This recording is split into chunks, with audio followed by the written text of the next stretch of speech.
ప్రపంచ మహిళా దినోత్సవం సందర్భంగా మార్చి 8ని ఉద్దేశించి భారతదేశ మహిళా కార్మిక సంఘాల సమైక్య నుంచి అనురాధ గారు మాట్లాడుతూ, ఈ దేశంలోని స్త్రీ పురుషులను సమానత్వంగా ఉండాలని ఎన్నో ఉపన్యాసాలు దంచికొడుతున్నా కూడా స్త్రీని ఇంకా రెండవ శ్రేణిగానే చూస్తున్నారు ఈ రాజకీయ నాయకులు, ఈ సమాజం అంటూ వాపోయారు. ఈ సందర్భంగా ఇంకా తను మాట్లాడుతూ, ఈ దేశంలోని కార్మికులకు ఎన్నో తరాలుగా కొట్లాడి సాధించుకున్న హక్కులను ఈ కేంద్ర ప్రభుత్వము 4 చట్టాల ద్వారా ఆ హక్కులను అణగదొక్కే ప్రయత్నం చేస్తున్నది. ఈరోజు ప్రశ్నించే ప్రతి గొంతును నులిమేస్తున్నది కేంద్ర రాష్ట్ర ప్రభుత్వాలు.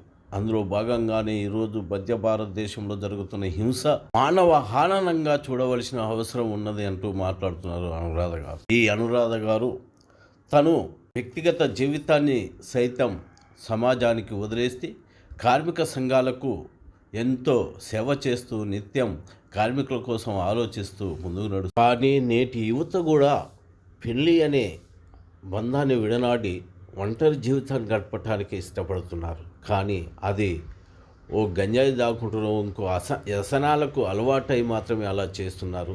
అది ఈ సమాజానికి ఉపయోగం లేని పని. సమాజం కోసం ఆలోచిస్తూ సమాజం కోసం బతికే వాళ్ళను ఆదర్శవంతంగా చూసుకోవాల్సిన అవసరం. అంతర్జాతీయ శ్రామిక మహిళా పోరాట దినం అనేది 1910 నుంచి వెళ్ళి ఈ దేశంలో ప్రపంచవ్యాప్తంగా ఉనికిలోకి వచ్చినటువంటి రోజు మార్చి 8. పని గంటలకు వ్యతిరేకంగా మహిళల హక్కుల కోసం ఓటు హక్కు నుంచి మొదలు పెట్టుకుంటే మహిళలకు అనేక హక్కులను నినదిస్తూ వచ్చినటువంటి డే మార్చి 8.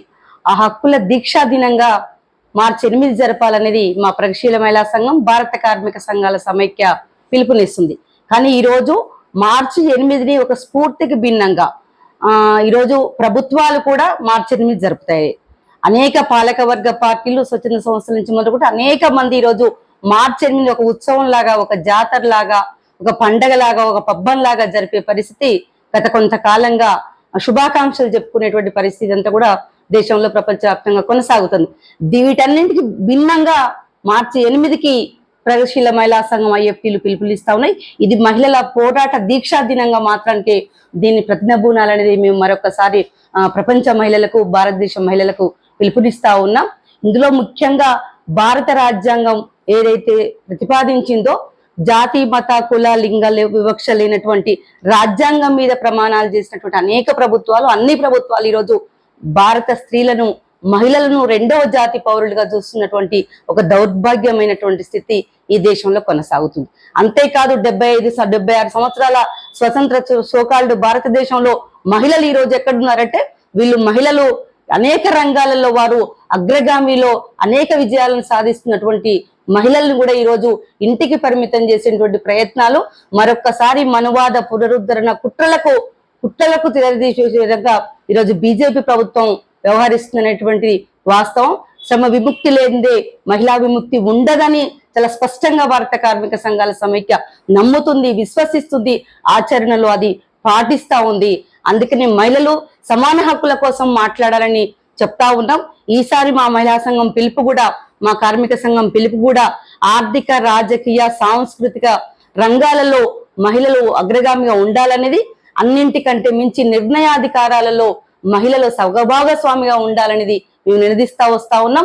ఈ మధ్యలో ఎక్కడో ఒక దగ్గర లోకల్ బాడీ ఎలక్షన్స్ కొంత మహిళా రిజర్వేషన్స్ ఇచ్చాను మాట్లాడుతున్నటువంటి ప్రభుత్వాలు, అది ఏ ప్రభుత్వం అయినా కావచ్చు, యూపీఏ ప్రభుత్వం కావచ్చు, ఎన్డీఏ ప్రభుత్వం కావచ్చు, మహిళా రిజర్వేషన్ బిల్లు పైన నిజాయితీ లేనటువంటి ప్రభుత్వాలు ఈ రోజు కొనసాగుతున్నటువంటి అంశాలు 27 సంవత్సరాలైనా ఈ రోజు మహిళా రిజర్వేషన్ బిల్లు తొక్కిపడుతున్నటువంటి వాళ్ళలో చూసుకుంటే మహిళల పట్ల ఈ దేశ పాలకులకు, ఈ దేశ ప్రభుత్వాలకు ఏ పాటి నిజాయితీ ఉందో, చిత్తశుద్ధి ఉందో మనకు అర్థమవుతా ఉంది. అంతేకాదు సమాన హక్కుకు, సమాన పనికి సమాన వేతనం ఇవ్వాలని అనేక రాజ్యాంగం చెప్పిన సుప్రీంకోర్టు జడ్జిమెంట్లు వచ్చినా కూడా ఈరోజు సమాన పనికి సమాన వేతనం ఎక్కడ కూడా అమలు కానటువంటి స్థితిలో ఈరోజు శ్రామిక వర్గం ఉంది. అందులో మహిళలు, మహిళా కార్మికులు ఉన్నారనేటువంటి విషయాన్ని మీ ద్వారా తెలియజేస్తా ఉన్నాం.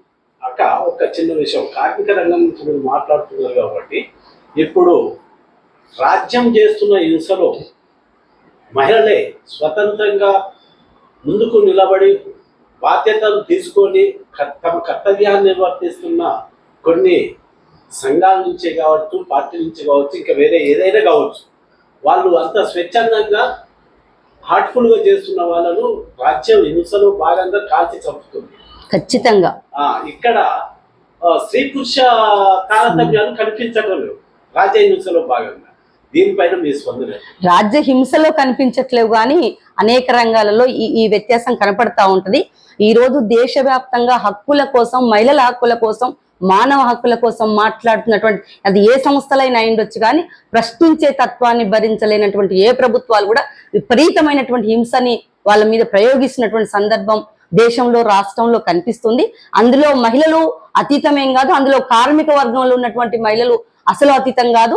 శ్రమజీవుల కోసం శ్రమ చేస్తున్నటువంటి మహిళల పట్ల మాట్లాడుతున్నటువంటి వాళ్ళు అతీతం కాదనేటువంటి విషయాన్ని మనం అర్థం చేసుకోవాల్సినటువంటి అవసరం ఉంది. ఈ రోజు మధ్య భారతంలో చూసుకున్న, ఛత్తీస్గఢ్ లో చూసుకున్న, మొన్న దాకా ఏటూరు నాగారంలో జరిగినటువంటి ఎన్కౌంటర్స్ ను చూసుకున్నా కూడా అది అనేక సందర్భాల్లో వీళ్ళంతా మహిళల హక్కుల కోసం మాట్లాడుతున్నటువంటి వాళ్ళు, మానవ హక్కుల కోసం మాట్లాడుతున్నటువంటి వాళ్ళు. సరే, మార్గాలు ఏ మార్గాలైనా ఎంచుకోవచ్చు, వాళ్ళకి ఉండేటువంటి రాజకీయ అభిప్రాయాలు, ఎవరి అభిప్రాయాలు వాళ్ళకు ఉంటాయి. కానీ సమూలంగా ఈ దేశంలో మహిళలు కూడా ఒక మొదటి జాతి పౌరులుగా గుర్తించాలని కొట్లాడుతున్నటువంటి దాంట్లో అనేక హింసలు, నిర్బంధాలు, జైలు జీవితాలు అనుభవిస్తున్నటువంటి వాళ్ళు ఉన్నారు ఈ దేశంలో, ఈ రాష్ట్రంలో.